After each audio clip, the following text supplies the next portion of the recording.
Good morning दोस्तों,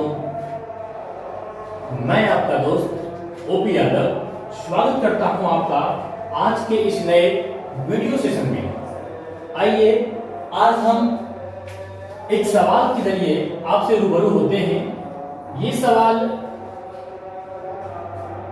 BPSC TRE 1 में पूछा गया था। ये जो सवाल आप देख रहे हैं, जो बोर्ड पर लिखा गया है, वो बीपीएससी टीआरई 1 में पूछा गया सवाल है। और संजोग देखिए कैसा है कि बीपीएससी जो टीआरई 1 में या 2 में या 3 में जो भी प्रश्न उठाया था मैथ सेक्शन से, वो बहुत ही मामूली सवाल था, लेकिन उसके लिए जो बेसिकली स्ट्रांग है, जो बेसिकली बातों को जानता है कि सवाल कैसे सोल्व होता है, उसके लिए मामूली सवाल था, लेकिन जिनका फंडा ही ठंडा पड़ गया है उसका तो खुदे मालिक है ना। तो आज हम इन सवालों को अपने बेसिक को स्ट्रांग करते हुए बनाने का प्रयास करेंगे, ताकि इस तरह के अगर कोई और सवाल परीक्षाओं में पूछे जाए तो उन सवालों को हल करते हुए हमारे पसीने ना छूटे। आज के दौर में जब से शिक्षक बहाली में बीपीएससी के द्वारा एग्जाम कंडक्ट कर दिया गया है, लोगों के सर में दर्द शुरू हो गया है। बहुत सारे लोग टिकट करके बैठे हुए थे कि चलो भैया अब तो जब बहाली देगी तो बहाली होना ही है। लेकिन बिहार सरकार ने शिक्षक बहाली में एक एग्जाम लगा दिया बीपीएससी का, जो शिक्षकों के लिए, जो शिक्षक बनने की राह पर हैं, उनके लिए एक सरदर्द हो गया।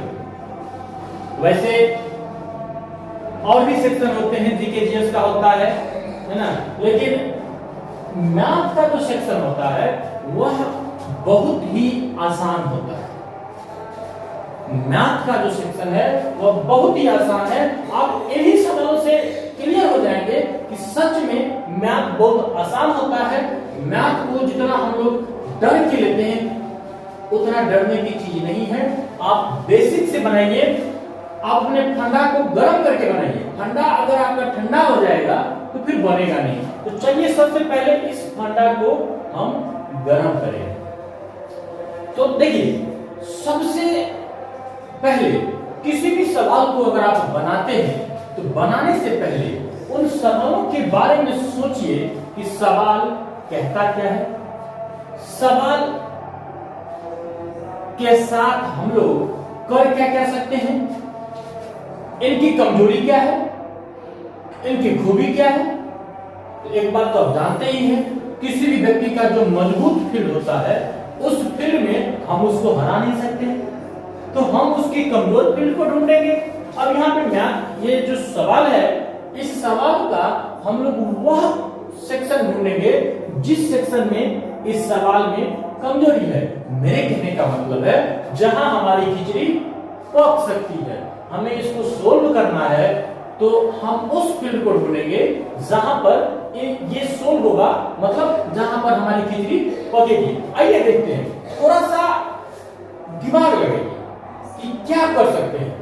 कुछ समझ में नहीं आ रहा है कि क्या करें, कुछ समझ में नहीं आ रहा है, तो रफ आइडिया में एक बात आप सोच सकते हैं, यहां तो भी जोर लगा है, हम अभी बाहरी बात नहीं सोच रहे हैं, ये छतरी क्या लगा दिया गया है हम इनके बारे में भी नहीं सोच रहे हैं, हम केवल इसके अंदर वाले के बारे में सोच रहे हैं कि इसके साथ हम क्या कर सकते हैं। फिर यहाँ पे भी सोचेंगे कि यहाँ पे हमको क्या करना है। पहले हम इसके बारे में सोचते हैं कि इसके अंदर क्या है, कहीं यहाँ पर कुछ खिचड़ी पकने वाली है। आइए एक बार हम इसी को देख लेते हैं, हम सोल्व करने की कोशिश करते हैं। देखिए, हमारा जो ये एलएचएस वाला पार्ट है,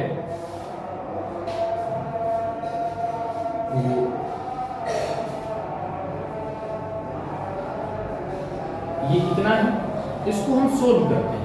हम अंदर ही अंदर ये जो बिंदु दिया गया है, मैं इन बिंदु को करता हूं।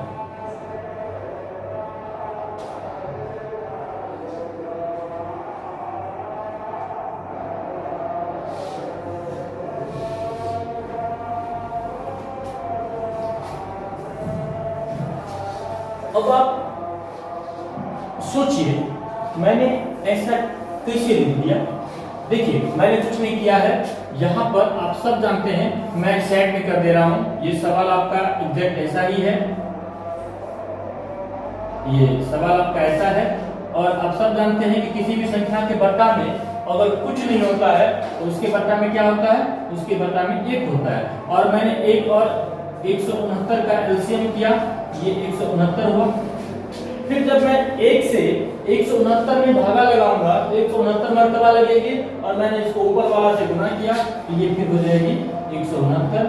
फिर मैं यही काम यहाँ करने वाला हूँ, 169 में 169 से भागा करूंगा तो 1 मर्तबा लगेगी, और उसको जब मैं 27 से गुना करूंगा तो 27 हो जाएगी। यही काम मैंने यहाँ किया था। इसके बाद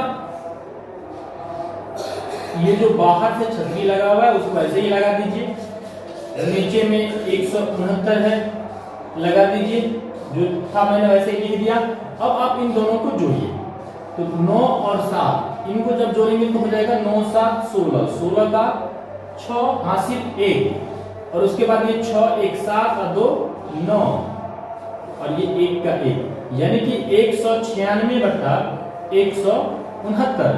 और आप सब जानते हैं कि 196 14 का वर्ग होता है, और 169 13 का वर्ग होता है। तो हम यहाँ पर लिख सकते हैं 14 बटा 13 का वर्ग, क्योंकि आपने एक बात ये भी पढ़ा होगा, जब आप वर्ग वर्गमूल और घन घनमूल की बात पढ़े होंगे बचपन में, याद कीजिए जब आप बचपन में घातांक करने की बात पढ़ रहे थे उस वक्त आपको ये पढ़ाया गया था कि m² बटे n² is equal to m/n का होल स्क्वायर। इसी फॉर्मूला का मैंने यहाँ यूज किया। और एक चीज आपको और बचपन में पढ़ाया गया होगा कि जब वर्ग के अंदर स्क्वायर रूट के अंदर दो चीज गुना में होता है, यानी कि पेयर में अगर कोई चीज गुना में होता है उसमें से एक चीज स्क्वायर रूट के बाहर आ जाता है और उसका रूट हट जाता है। तो ठीक वही बात यहाँ पे 14 बटा 13 का वर्ग है। इसका मतलब हुआ हम एक लाइन इसको और अगर एक्स्ट्रा लिख दें तो 14 बटा 13 गुने 14 बटा 13 लिख सकते हैं। यहाँ दो चीज गुना के रूप में है तो यहाँ पर एक चीज स्क्वायर रूट के बाहर आ जाएगी, यानी कि यहाँ पर जब हम LHS को पूरा तोड़े हैं तो LHS का मान आ गया 14 बटा 13। आई होप ये जो मैंने LHS को तोड़ा है इसको समझने में किसी को भी दिक्कत नहीं होना चाहिए। आइए मैं फिर RHS के बारे में भी एक बार सोच के देखता हूं। यहाँ पर हमारा RHS है,